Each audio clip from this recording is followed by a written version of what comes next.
¿Comienza? Ya comenzó. Ya, gracias. Ya, bien. Lo primero primero que todo, ¿cierto? Voy a volver a reiterar, la evaluación va a ser de 3 personas, ¿ya? Y en el momento de la evaluación se le va a ir destinando qué instrumento tiene que utilizar, ¿ya? La evaluación consta básicamente de 3 etapas. ¿Ya? La primera, el uso del escáner, la segunda, el uso del multímetro y la tercera, el uso del osciloscopio, ¿ya? Se divide en esas 3 etapas, ¿ya? Lo primero es el escáner, ¿ya? ¿Cómo nosotros efectuamos un escáner? Pregunta. ¿Qué es lo primero que tenemos que hacer cuando vamos a realizar un escáner? Conectar el OBD2. Ya, identificar dónde está el conector OBD2, ¿cierto? En este caso, en la maqueta se encuentra acá, ¿cierto? En la parte superior, ¿ya? Obviamente en un vehículo no se encuentra ahí, se encuentra específicamente bajo el panel de instrumentos, ¿ya? En algunos vehículos viene bajo la radio, ¿cierto? En otros viene en el lado del copiloto, pero lo más genérico y estándar es encontrarlo bajo el panel de instrumentos, ¿ya? En la mayoría de vehículos está en esa ubicación, ¿ya? Exacto, ¿ya? Y obviamente traen un plástico recubridor, algunos, en donde dice OBD, entonces es fácil poder identificar, ¿ya? Una vez que identificamos el conector OBD2, ¿cierto? Tenemos que conectar nuestro cable, en este caso ya lo tenemos conectado, ¿ya? El cable tiene una forma hexagonal, ¿sí? Tiene 16 pines, ¿ya? Esa es la forma de poder identificar un cable, ¿cierto? De conector o conexión, ¿cierto? OBD2. El OBD1 tiene 12 terminales, ¿ya? Esa es la gran diferencia. Lo identificamos, lo conectamos y tenemos que darle contacto al vehículo, ¿ya? Es decir, que las luces testigos, ¿cierto? Se encienden, ¿ya? Eso es lo primero al realizar la conexión. Luego tenemos que, obviamente, tener acá, esto es la interfaz de comunicación, ¿ya? La interfaz, ¿qué es lo que hace? Es como el traductor de comunicación, ¿sí? Es quien traduce los datos que se están extrayendo, ¿cierto? Desde la unidad de control para que sean entendibles para el computador, ¿ya? Según el software que vamos a utilizar, que es EasyTronic, ¿ya? Entonces eso es lo que hace este instrumento. Tiene acá, ¿cierto? La conexión del cable de intercomunicación que se llama TOP, ¿ya? Que es el que conecta con la interfaz y el otro que va hacia el OBD2 del vehículo. Por el otro lado, ¿cierto? Tenemos un cable SATA tipo USB, y aquí es el que se va a intercomunicar desde la interfaz, ¿cierto? Ahí se puede ver, desde la interfaz, ¿ya? Hacia lo que es el computador, ¿ya? Mediante el uso. ¿Ya? Eso es con respecto a la conexión, ¿ya? Luego, cuando ya tenemos el contacto dado y hecha la conexión con respecto al computador, ¿cierto? Le damos acá doble clic al software de EasyTronic, ¿ya? Una vez que se abre el software de EasyTronic, nos va a pedir información. ¿Qué información creen ustedes que nos va a pedir el software? La marca, el motor. Es lo que se denomina como designación o información técnica de referencia. ¿De dónde ustedes van a extraer esa información? De este panel, ¿sí? El mismo panel tiene la información del equipo, ¿ya? Marca, modelo, año, etcétera, etcétera, ¿ya? En la vida real, exacto, lo podemos extraer de los papeles, ¿cierto? El famoso patrón, ¿ya? O el chasis del motor. O con... Exacto, eso es lo que vamos a ver ahora. Hay dos opciones de poder extraer información de la maqueta, ¿ya? Una de ellas es con la información técnica, es decir, los datos del vehículo, y la otra es con el VIN, ¿cierto? Que es el número de identificación del vehículo, ¿ya? El software te da las dos opciones, ¿ya? Podemos ingresar una, acá, desde lo que sería, ¿cierto? La información del vehículo, ¿ya? Entonces aquí tendríamos que ir llenando, ¿ya? Diésel, etcétera, etcétera, etcétera. Llenaríamos esto, ¿cierto? Todas estas preguntas que nos hace, ¿ya? La marca, el modelo, el tipo, la identificación del motor, ¿ya? Y acá la otra opción, que se ve aquí arribita, es con la identificación BIN. Entonces yo presiono y me aparece ahora el menú en donde me permite escribir, ¿cierto? Manualmente los dígitos que encontraría en el vehículo del BIN, ¿ya? Hay una tercera opción dentro de esta, que es que se lea el BIN de manera automática. Ahí dice leer BIN, ¿ya? Y es el mismo escáner quien va a extraer el BIN del vehículo, ¿ya? Para que se pueda hacer efectivo eso, sí o sí debe haber una condición de medición. ¿Cuál es la condición? Que el vehículo esté conectado con respecto a la interfaz y además esté, ¿cierto?, con contacto, ¿ya? Esa es la condición, o sea, tiene que estar en contacto y además tiene que estar, ¿cierto?, conectado al escáner, ¿ya? Y acá tengo que fijarme que ese puerto USB esté en verde, ¿ya? Porque ahí me dice que está enlazado, ¿ya? Que hay comunicación, ya que no hay un error en el cableado, ¿ya? Luego leo el BIN y ahí, ¿cierto?, me va a aparecer, ¿cierto?, la información y se va a conectar con ese vehículo particularmente. En este momento, este EasyTronic está sin licencia, ¿ya? No se ha actualizado, por tanto no tiene acceso y soporte a eso, ¿sí? En este momento, ¿ya? Pero regularmente sí lo tiene, ¿ya? Entonces, Yo voy a entrar por los últimos 30 vehículos porque ya la escaneamos. Es decir, si ustedes van a poner los datos, ya que están ahí y van a aparecerle igual, van a seleccionar el equipo que les aparezca, ¿ya? Y les va a aparecer otro menú. En el siguiente menú va a desplegarse, ¿ya?, todas las unidades de control que existen en el equipo. En este caso, como es una maqueta de un motor, solamente vamos a tener una unidad de control, que es la de gestión de motor, la ESM, ¿ya? Si estuviéramos escaneando un vehículo, nos aparecerían más unidades de control, ¿ya? La del airbag, la del ADS, la del ESP, la del ACR, la TCM, si es que tiene sistemas de luz inteligente, exacto, ¿se entiende? Va a tener más unidades de control, ¿ya? Como nos aparece solamente una, nos vamos acá donde dice selección directa, ¿ya? Acá abajo, ¿sí? O podemos hacer doble clic en OBD2 Global, ¿ya? Le damos selección directa y ahora va a generar el protocolo de comunicación, porque esa es la gracia, ¿ya? Uno trata de identificar el vehículo para que el software, ¿cierto?, y a través de la interfaz selecciona el protocolo de comunicación con el cual se va a conectar con esa unidad de control, porque no todas las unidades de control trabajan con los mismos protocolos de comunicación, ¿ya? Una vez que ya establece el protocolo, ¿cierto?, les va a desplegar este menú en donde nos da las funciones que tiene el escáner con respecto al equipo, ¿ya? Sí puede hacer, en este caso, la detección de los valores reales, ya tiene también para poder determinar la lectura de códigos de avería, ¿cierto?, hacer el borrado de la misma, y tiene funciones especiales, ya hacer mediciones de la sonda lambda, test de actores, etc. ¿Ya? Hay otros que obviamente son más completos, que permiten hacer regeneración, etcétera, etcétera, ¿cierto? Tiene mayor capacidad de soporte, ¿ya? En este caso, como no tiene la licencia activa, está más limitado, ¿ya? ¿Dónde vamos a trabajar nosotros en la evaluación? Solamente la lectura de código, ¿ya? Entonces nos vamos acá, seleccionamos lectura de código de avería, ¿ya? Y nos va a desplegar, ¿cierto?, los códigos que tienen almacenados, ¿sí? ¿Qué información nos entrega? Bueno, nos entrega el código como tal, a qué unidad de control pertenece, ¿ya?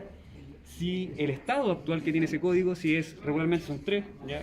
Está estático, que sería permanente, ya está el esporádico, que es intermitente, y estaría el histórico, ya que ocurrió, pero posteriormente se solucionó, pero nunca se borró el código, ¿entiendes? Está almacenado, ¿ya?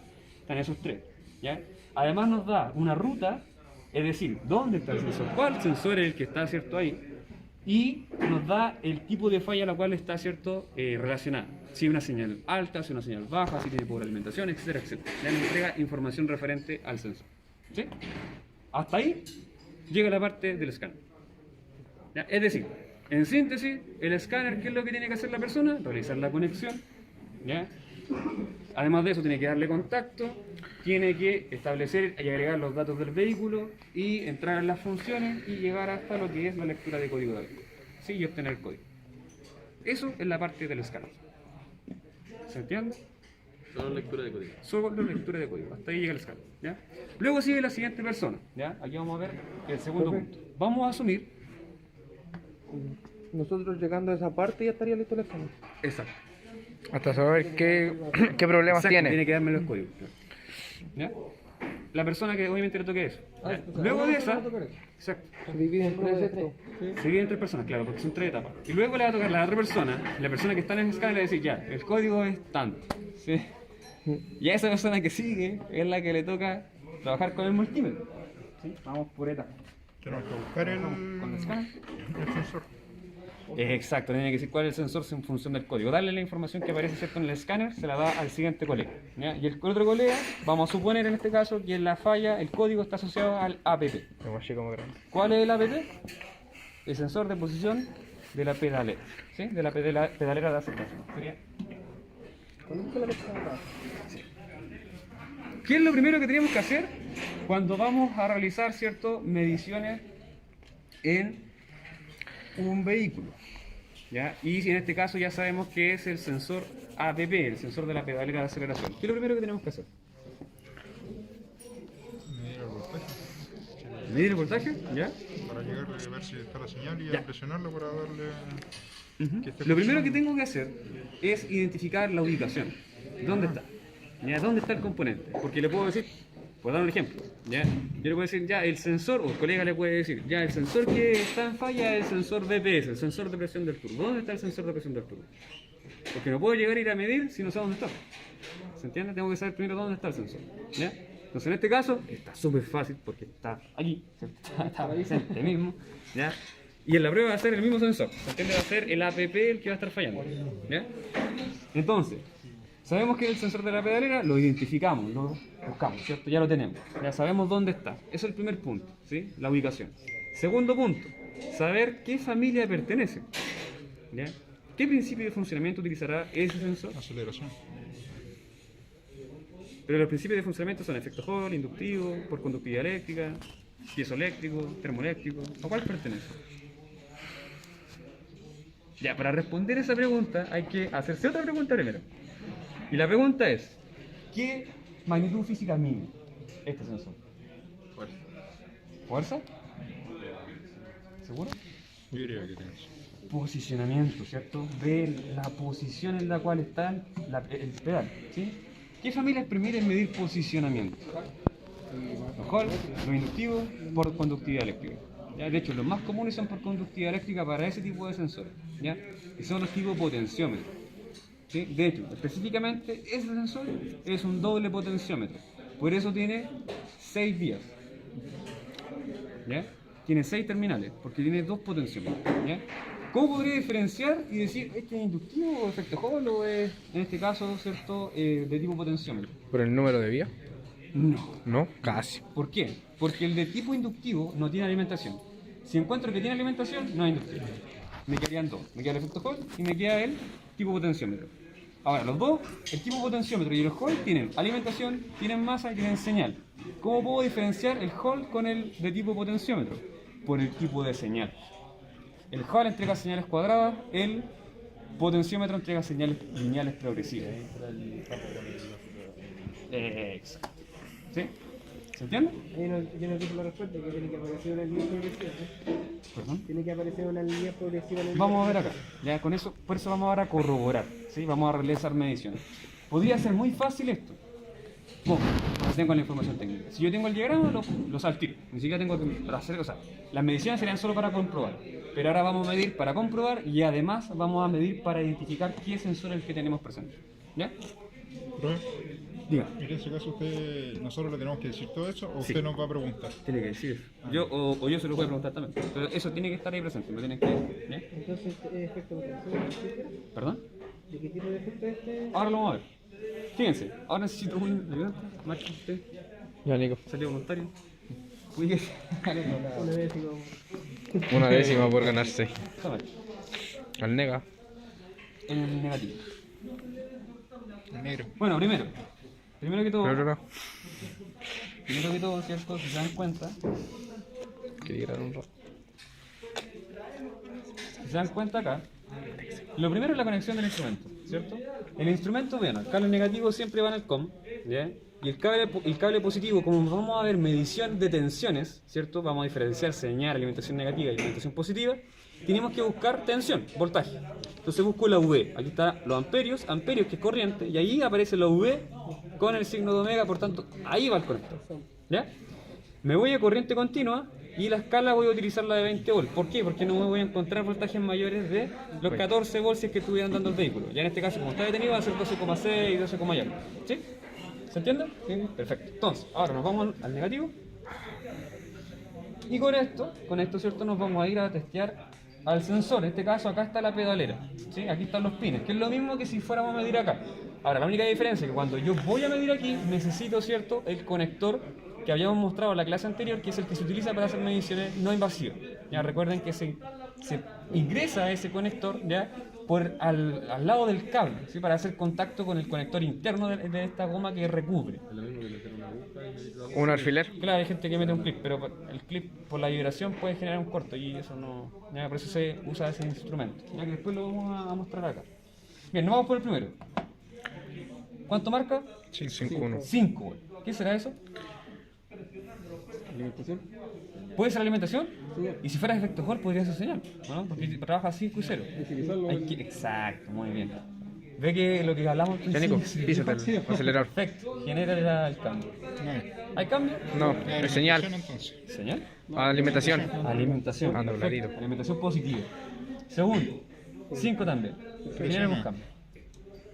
¿Cambia? No. Alimentación positiva. Tiene 2 alimentaciones positivas. ¿Y eso puede ser en todo tipo? O... Sí, todos los sensores. Tú los puedes corroborar así. Ay, No, 0,05 volts. Eso es negativo. Masa. Corroborémosla, fíjense. Yo les dije, primero midamos la tensión de la batería. La edad. 12,16. Mantenga este terminal en el positivo. Hace un poquito. Tiene que marcar 12. Y nos tiene que marcar la misma tensión de la batería. ¿Marca lo mismo? Casi, casi. ¿Por qué no marca lo mismo? Por el remanente. Hay que sumar esto más los 0,06. Y ahí te da Ahí la le di. tensión de la Ahí le batería. dio. ¿Ya? 12,12 y estaba marcando 12,16 más o menos en delante. Sí. Cuando medí la batería bien. Este los Por eso, 000, sí. el otro el remanente de tensión. ¿Se entiende? Ahí sumamos los dos y nos da la tensión total. ¿Ya? Este es masa. Perfecto. Cambia. Tenemos masa, ¿sí o no? Sí. El cuarto. 0,8. ¿Cierto? ¿Será doble masa? Ah, no. Eso es señal. Señal. ¿Cierto? El otro era 0,06. Ah, ya, Ese era ya, masa, este es 0,8. ¿Ya? Era mucho más alto. Este es señal, 4 señal. 5. 0,06. Parece que no. ¿Otra masa? No. Ver, Sí, es masa. más. Masa. Corroboremos. Déjame un momento. Por favor. Positivo. Sí, sí. Más. Masa.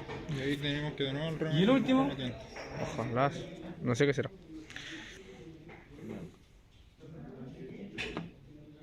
0,45. Señal. Señal. Tiene dos señales, dos masas y Y dos dos alimentaciones positivas. ¿Por qué? Porque es doble potenciómetro. ¿Ya? Tiene un potenciómetro digo, que controla las revoluciones, las bajas revoluciones, el primer rango, y tiene el otro, ¿cierto?, que controla el final de carrera, ya que son las revoluciones más altas. El rango de trabajo, si se dieron cuenta, en función de los valores, uno trabaja de 0,45 a 2 volts y el otro trabaja del 0,86 hasta los 4 volts. Parece que es el de alta. Uno trabaja en una tensión más baja y el otro trabaja, ¿cierto?, en un rango más alto. ¿Ya? Por eso tiene doble potencial. ¿Sí? ¿Se entiende? Eso es lo que tiene que hacer la persona que tiene el multímetro. Explicar todo lo que acabo de hablar y además realizar las mediciones que acabo de hacer. Pero ella haciendo eso, ya tiene el 7 por decirlo. Claro, Si lo explicáis igualito como el profe. la nota de indicación. ¿Se entiende lo que hay que hacer? Ahora lo vamos a sacar Esta uno. lógica que acabo de explicar ya se usa para poder identificar las vías de cualquier sensor. El que sea. Ya todos los sensores usan la misma lógica. Ya, o sea, yo siempre me voy a encontrar masa, alimentación, señal. ¿Cómo las encuentro? Así como lo hicimos recién. Las masas, regularmente cuando las mido con el cable positivo y el negativo en la batería, me va a dar 0,0 y algo. ¿Sí? Esas siempre van a ser masas. Ya, pero igual tengo que, obviamente, medirla al revés para ver que esté la tensión de la batería.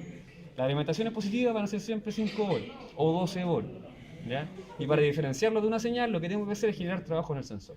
Ya de esa manera lo voy a percatar, me voy a percatar súper rápido, ¿ya? Y voy a poder identificar qué es lo que lleva a cada cable sin la necesidad de un diagrama. ¿Se entiende? Sí, ¿de verdad? ¿Queda claro? Sí. Sí, perfecto. Bien. De los ¿Y ahora? osciloscopios está difícil. ¿Qué nos queda? Nos queda el osciloscopio, que sería la tercera persona, ¿cierto? El osciloscopio. Es que es lo que dice. Ya, con respecto al osciloscopio, lo primero que hay que hacer es la calibración, ¿cierto? Ya lo vimos allá, yo creo que ya se sabe, o hay que hablarlo de nuevo. De la nueva, porque aquí en el video. Ya. Profe, ¿voy a pasar un poquito? Que ya me duele el brazo. ¿Cómo? Ya me duele el brazo. Sí, descansa. Ya.